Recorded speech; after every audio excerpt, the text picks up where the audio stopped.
இன்றைக்கி நாம் இந்த வீடியோவில் என்ன பார்க்க போகிறோம் அப்படின்னா class 10 CBSE English 3rd chapter 2 stories about flying அதில் first part his first flight இந்த லெசனை பற்றி தான் நம்ம பார்க்க போகிறோம்.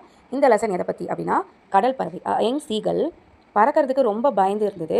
இந்த ஸ்டோரியோட எண்டில் அது எப்படி பறக்க கற்றுக்குச்சு. பேர்ட்னால் என்ன பண்ணணும், பறக்கணும் இல்லையா. ஸோ இது வந்து பறக்கிறதுக்கே ரொம்ப பயப்பட்டுச்சு.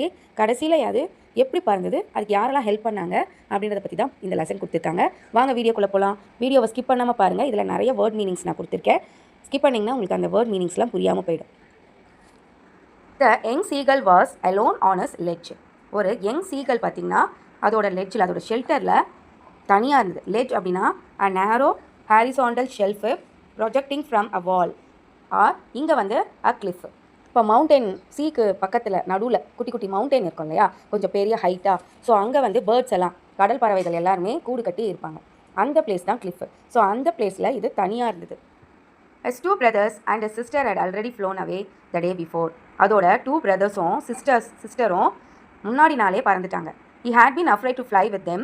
Somehow when he had taken a little run forward to the brink of the ledge and attempted to flap his wings, he became afraid. So இங்கே brink அப்படின்னா the very outer edge of a flat. So ஃப்ளாட்டாக இருக்க place. So அந்த பிளேஸில் தூரமாக இருந்து ஓடி வந்து பறந்துச்சு. ஆனாலும் அதுக்கு ரொம்ப பயமாக இருந்ததுனால அதால் பறக்க முடியல. The great expanse of sea stretched down beneath and it was such a long way down, miles down. So அது கீழே எட்டி பார்க்கும்போது ரொம்ப பெரிய கடல் ரொம்ப பெருசாக இருந்தது. அதுக்கப்புறம் அந்த மேலேருந்து அதோட லெட்ஜிலேருந்து அதோட மேலேருந்து கீழே வரத்துக்கு ரொம்ப தூரம், சீக்கும் அந்த லெட்ஜுக்கும் ரொம்ப தூரம். அதையும் பார்த்து அதுக்கு ரொம்ப பயமாக இருந்தது. He felt certain that his wings would never support him, so he bent his head and ran away back to the little hole under the ledge where he slept at night. So அதுக்கப்புறம் அது என்ன பண்ணுச்சு அப்படின்னா ரொம்ப பின்னாடி back to the little hole, பின்னாடி பக்கமாக ஓடி போயிட்டு அது எங்கே நைட்டெல்லாம் தூங்குச்சோ அந்த லெட்ஜிலேயே திரும்பி போயிடுச்சு. Even when each of his brothers and little sister whose wings were far shorter than his own ran to the brink. அது என்ன சொல்லிச்சு அப்படின்னா அதோட சிஸ்டரோட இது அப்புறம் பிரதர்ஸோட விங்ஸ் எல்லாம் ரொம்ப பெருசாக இருக்குது, அதனால் அவங்க பறந்துட்டாங்க. என்னோட விங்ஸ் ரொம்ப குட்டியாக இருக்குது, அதனால் என்னால் பறக்க முடியல அப்படின்னு சொல்லிட்டு அதோட பிரிங்குக்கே திரும்பவும் போயிடுச்சு. Even he failed to muster up courage to take that plunge which appeared to him so desperate. His father and mother had come around. So இங்கே plunge அப்படின்னா to jump, drop or fall suddenly and with force. ரொம்ப ஃபோர்ஸோட கீழே விழுறது, jump பண்ணுறது இல்லை drop ஆகிறது. Muster up courage அப்படின்னா to gather someone or collect enough inner strength. உள்ளுக்குள்ளவே நம்ம ஏதாவது ஒன்று இப்போ நீங்களே பஞ்சி ஜம்ப் இதெல்லாம் இருக்கு இல்லையா, அதெல்லாம் ஜம்ப் பண்ணோம் அப்படின்னா உங்களுக்குள்ளவே கரேஜை வளர்த்துப்பீங்கள்ல, அந்த மாதிரி இதுவும் அதோட கரேஜை வளர்த்து அது குதிக்கணும். ஆனால் அது he failed to muster up courage. ஓகேவா. Calling to him shrilly, upbraiding him, threatening to let him start on his ledge unless he flew away. But for the life of him, he could not move. So upbraiding அப்படின்னா scolding. அதோட parents அதை திட்டிகிட்டே இருக்காங்க. ஏன் நீ இன்னும் பறக்க மாட்டேங்கிற, நீ ஏன் இன்னும் பறக்கலை. ஸோ நைட்டெல்லாம் நீ வந்து ஸ்டார் அப்படின்னா பட்னியாக இருக்கிறது, ஸோ சாப்பிடாமல் இருக்கிறது. சாப்பிடாமல் இருந்தால் தான் கண்டிப்பாக நீ பறப்ப அப்படின்னு சொல்லிட்டு இருக்காங்க. That was 24 hours ago. Since then nobody had come near him. So one day 24 ஹவர்ஸாக அதுக்கிட்ட யாருமே வரல, தனியாகவே இருக்காது. The day before all day long he had watched his parents flying about with his brothers and sister, perfecting them in the art of flight, teaching them how to skim the waves and how to dive for fish. So ஒரு நாள் ஃபுல்லாக அது என்ன பண்ணுச்சு அப்படின்னா முந்தின நாள் இந்த சாப்பிடாமல் இருந்த ஒரு நாளுக்கு முன்னாடி அவங்க பேரண்ட்ஸ் வந்து அவங்க சிஸ்டருக்கும் அவங்க 2 பிரதர்ஸ்க்கும் எப்படி டைவ் பண்ணி ஃபிஷ்ஷை பிடிக்கிறது, எப்படி வந்து சீயை வந்து சீ வாட்டரை வந்து கிழிச்சிக்கிட்டு பறக்கிறது இப்படின்ற இதுவெல்லாம் ஸ்கிம் த வேவ்ஸ் இதெல்லாம் வந்து சொல்லி கொடுத்துட்டு இருந்தாங்க. அதையும் பார்த்துட்டு இருந்தது. He had in fact seen his older brother catch his first herring and devour it. So herring means a soft finned sea. So அவங்க எல்டர் பிரதர் எப்படி வந்து ஃபஸ்ட்டு டைம் சீலேருந்து ஃபிஷ்ஷை பிடிக்கிறாங்க அதையும் அது பார்த்துட்டு இருந்துச்சு. ஸ்கிம் அப்படின்னா to move lightly above a surface, here the sea. இங்கே சீலேருந்து கொஞ்சம் மேலே மூவ் பண்ணுறது. So standing on a rock while his parents circled around, raising a proud cackle, and all the morning the whole family had walked about on the big plateau midway down the opposite cliff, taunting him with his covered eyes. So இது வந்து என்ன பண்ணிகிட்ருக்கு அப்படின்னா பட்னியாகவே இருக்குது. So அவங்க பேரண்ட்ஸும் அவங்க brothers and sister எல்லாருமே இந்த பிக் பிளாட்யூவில் இவருக்காக வெயிட் பண்ணிட்டுருக்காங்க, இந்த யங் சீகலுக்காக. ஸோ இவங்க எப்படி ஃப்ளை பண்ணுறாங்க ஸோ அப்படின்னு சொல்லி பார்க்கலாம், நம்ம கிட்டவே போக வேண்டாம் அப்படின்னு டிசைட் பண்ணி எல்லாருமே இருக்காங்க. டிவோர் அப்படின்னா to eat something quickly because of hungry. So hungry, ரொம்ப பசினால நம்ம வேக வேகமாக சாப்பிடுவோம் இல்லையா, அந்த மாதிரி ஃபஸ்ட்டு அவங்க எல்டர் பிரதர் ஃபஸ்ட்டு ஃபிஷ்ஷிங்கை பண்ணி முடிக்கிறாரு. The sun was now ascending the sky, blazing on a sledge that faced the south. He felt the heat because he had no eaten since the previous nightfall. So night ஃபுல்லாக அது சாப்பிடவே இல்லை, அதனால் அது ரொம்ப டயர்டாக இருக்குது. நெக்ஸ்ட்டு சன்செட் ஆகும்போது அது பார்த்துட்ருக்கு. ஸோ ஹோல் டே அது எதுவுமே சாப்பிடல, சிவியர் ஹீட் வேறு. He stepped slowly out to the brink of the ledge and standing on one leg with the other leg hidden and pretended to be falling asleep. So அது வந்து ரொம்ப தூக்கம் வருது, அதுக்கு சாப்பிடவும் இருந்து பசியும் வேறு தூக்கமும் வேறு, அதால் வந்து கண்ட்ரோல் பண்ணவே முடியல. Still they took no notice of him. Still அவங்க பேரண்ட்ஸு, சிஸ்டர், பிரதர்ஸ் யாருமே அதை கண்டுக்கல. He saw his two brothers and his sister lying on the plateau, dozing with their heads sunk into their necks. So அவங்க எல்லாருமே அந்த ஃப்ளாட்யூவில் படுத்து தூங்க ஆரம்பிக்க போகிறாங்க. ஸோ இதை யாருமே பார்க்கல. His father was preening the feathers on his white back. Only his mother was looking at him. Preening அப்படின்னா making an effort maintain feathers. So feathers எல்லாம் க்ளீன் பண்ணுவாங்க இல்லையா சாப்பிட்டு முடிச்சு நைட்டில், பேர்ட்ஸ் எல்லாம். ஸோ அந்த மாதிரி அவங்க ஃபாதர் பண்ணிகிட்ருக்காரு. மதர் வந்து இப்போ தான் ஃபஸ்ட் டைம் ரொம்ப நேரத்துக்கு அப்புறம் அந்த யங் சீகலை பார்க்குறாங்க.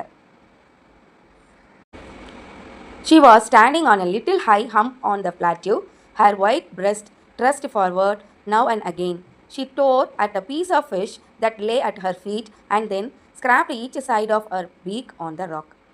ஸோ அவங்க மதர் வந்து அந்த சீகலுக்கு பிடிச்ச மாதிரி அந்த ஃபிஷ்ஷை எப்படி அவங்களுக்கு கட் பண்ணி கொடுத்தா அந்த சீகலுக்கு பிடிக்குமோ, யங் சீகலுக்கு, அந்த மாதிரி கட் பண்ணி எடுத்துகிட்டு இங்கே வராங்க. கண்டிப்பாக நம்ம பையன் பறந்துடுவோம் அப்படின்ற நம்பிக்கை அவங்களுக்கு இருந்தது.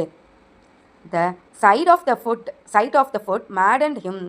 How he loved to tear foot that way, scraping his beak now and again to wet it. So wet அப்படின்னா to sharpen. ஷார்ப்பாக அழகாக அது எப்படி சாப்பிடுமோ அந்த மாதிரி கட் பண்ணிவிட்டு அவங்க மதர் எடுத்துகிட்டு வராங்க. Ga, ga, ga, he cried, begging her to bring him some food.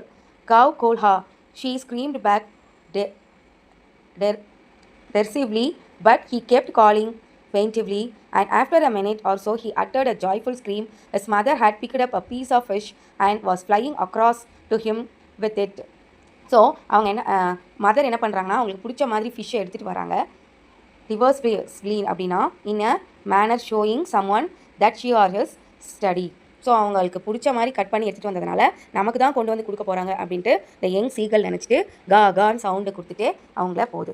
He leaned out eagerly, tapping the rock with his feet, trying to get nearer to her as she flew across. So அம்மா கிட்ட போகுது சாப்பிட்றதுக்காக. But when she was just opposite to him, she halted, her wings motionless, the piece of fish in her beak almost within reach of his beak. So அவங்க முன்னாடி young seagull முன்னாடி அவங்க mother வந்து அந்த ஃபிஷ்ஷை எடுத்துகிட்டு போய் சாப்பிட்றாங்க. இன்னும் கொஞ்சம் தான் இருக்குது, போய் சாப்பிட போகிறாங்க. He wanted moment in surprise, wondering why she did not come nearer, and then maddened by hunger, he dived at the fish. So mother ஏன் நம்மளுக்கு கொடுக்க மாட்டேங்கிறாங்க, அவங்களே சாப்பிட்றதுக்கு பார்க்குறாங்க அப்படின்னு சொல்லி ரொம்ப பசி வேறு அதுக்கு. ஸோ அதை ஃபிஷ்ஷை மதர்கிட்டேருந்து வாங்கிறதுக்காக டைவ் பண்ணுது. With a loud scream, he fell outwards and downwards into space. So ஸ்பேஸில் டவுன்வர்ட்ஸு அவுட்வர்ட்ஸு இப்படி திரும்பி திரும்பி என்ன பண்ணுதுன்னா அந்த ஃபிஷ்ஷை பிடிக்கிறதுக்காக வருது. Then a monstrous terror seized him and his heart stood still. He could hear nothing, but it only lasted a minute. So அது காதில் எதுவுமே விழலை. மதர் சாப்பிட போகிறாங்க, அந்த ஃபிஷ்ஷு நமக்கு தான் அப்படின்ற அந்த எய்ம் மட்டும்தான் அதுக்கு இருந்தது. ஸோ அது பிடிக்கிறதுக்காக வருது. The next moment he felt his wings spread outwards. Next moment அதோட விங்ஸை அது ஸ்ப்ரெட் பண்ணி பறக்குது. The wind rushed against his breast feathers, then under his stomach and against his wings. He could feel the tips of his wings cutting through the air. He was not falling headlong now. He was soaring gradually downwards and outwards. So இப்போ அதுக்கு எந்த பயமுமே இல்லை.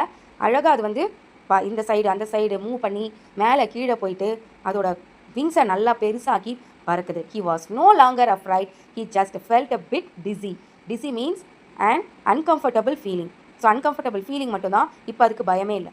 Then he flapped his wings once and he soared. Then he flapped his wings and he soared upwards. Ga, ga, ga, ga, ga, cow, ga, இப்படி கத்திக்கிட்டே வருது. his mother swooped past him, her wings making a loud noise. Mother வந்து பின்னாடியே துரத்திட்டே வராங்க. So அவங்களோட wings வந்து loud noise கொடுக்குது. he answered her with another scream. Mother வந்து கத்திக்கிட்டே வரதுக்கு திருப்பி கத்தி ஆன்சர் பண்ணுது. then as father flew over him screaming. Father அதுக்கு மேலே பறக்கிறார் கத்திக்கிட்டே. he saw his two brothers and his sister flying around him, curveting and banking and soaring and diving.